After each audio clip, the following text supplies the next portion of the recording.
വികലാംഗ അസോസിയേഷൻ്റെ ഒരു ഓഫീസ് പറമ്പത്തപ്പുറയിൽ പ്രവർത്തിക്കുന്നുണ്ട്. എല്ലാ ഞായറാഴ്ചയും ഉച്ചവരെ ഞങ്ങൾ അവിടെ ഓഫീസിൻ്റെ പ്രവർത്തനം നടത്തുകയും അതിനുശേഷം കിടപ്പിലായ രോഗികളുടെ വിവരങ്ങൾ ശേഖരിച്ച് അവരുടെ വീടുകളിൽ പോയി കാണുകയും ചെയ്തു.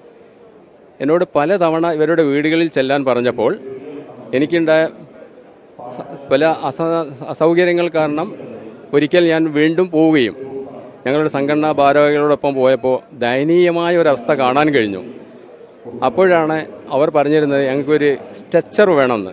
വികലാംഗക്ഷേമ കോർപ്പറേഷനിലും മറ്റുള്ള സ്ഥാപനങ്ങളിലൊക്കെ അന്വേഷിച്ചപ്പോൾ അത് സ്ഥലത്ത് ഇല്ല എന്ന് പറയുകയും അതിൻ്റെ അടിസ്ഥാനത്തിൽ വികലാംഗ അസോസിയേഷൻ്റെ ആഭിമുഖ്യത്തിൽ അവരെ കൊണ്ട് ഒരു അപേക്ഷ എഴുതിച്ച് നേരിട്ട് കേരള മുഖ്യമന്ത്രിയെ കാണുകയുണ്ടായി. ഈ ഫോട്ടോ കണ്ടതോടുകൂടി തന്നെ അദ്ദേഹത്തിൻ്റെ മനസ്സലിഞ്ഞു. അദ്ദേഹം പറഞ്ഞു, ഇത് എവിടെയെന്നാണ് വാങ്ങുന്നതെങ്കിലും എത്ര തന്നെ പൈസ ആണെങ്കിലും ശരി, ഇത് ഞാൻ കൊടുക്കാൻ തയ്യാറാണെന്നും ഇത് വാങ്ങി വെച്ചതിന് ശേഷം നിങ്ങൾ എന്നെ വിവരം അറിയിക്കുകയും അതോടൊപ്പം ഇതൊരു ഫോട്ടോസ്റ്റാറ്റ് കോപ്പി കൊണ്ടുവന്ന് ഞാനുള്ള സമയത്ത് നിങ്ങൾ ആരുടെയും അനുവാദം കൂടാതെ തന്നെ കടക്കാമെന്ന് പറഞ്ഞെങ്കിലും പലരോടും ഞാൻ അന്വേഷിച്ചു. ഈ സംഭവം നമുക്കൊന്ന് കാണിച്ചു കൊടുക്കണം എന്ന് പറഞ്ഞപ്പോൾ പിന്നെ MLA-യുടെയും അവിടെയുള്ള ഖാദർ മെമ്പറുടെയും ഒക്കെ സഹായത്തോടു കൂടി എനിക്ക് കയറാൻ കഴിയുകയും അങ്ങനെ മുഖ്യമന്ത്രി തന്നെ നേരിട്ട് കണ്ട് അവരുടെ വിഷമങ്ങൾ മനസ്സിലാക്കി.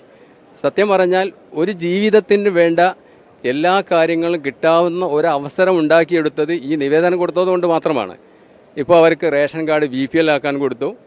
അതുപോലെ അവർക്ക് സുഖമായി കിടന്ന് മറ്റ് സ്ഥലങ്ങളിലേക്കും അല്ലെങ്കിൽ പ്രാഥമിക ആവശ്യങ്ങൾ നിറവേറ്റാനൊക്കെ ഈ സ്ട്രെച്ചറും കൂടി കിട്ടിക്കഴിഞ്ഞു. ഇന്ന് തിരക്കായതുകൊണ്ടാണ് സ്ട്രെച്ചർ ഇവിടെ എത്തിക്കാൻ കഴിയാതിരുന്നത്. അത് ജില്ലാ സാമൂഹ്യക്ഷേമ ഓഫീസിൽ നിന്നും ഇന്ന് തന്നെ കൊടുക്കുകയും ചെയ്യും. നമ്മളെ സംബന്ധിച്ചിടത്തോളം പറയുകയാണെങ്കിൽ വികലാംഗ അസോസിയേഷൻ അല്ലെങ്കിൽ എല്ലാ സംഘടനകളും തന്നെ പറയുന്നത് ഈ സർക്കാർ വന്നതിന് ശേഷം ഒട്ടേറെ ആനുകൂല്യങ്ങൾ വികലാംഗർക്ക് നൽകുകയുണ്ടായി.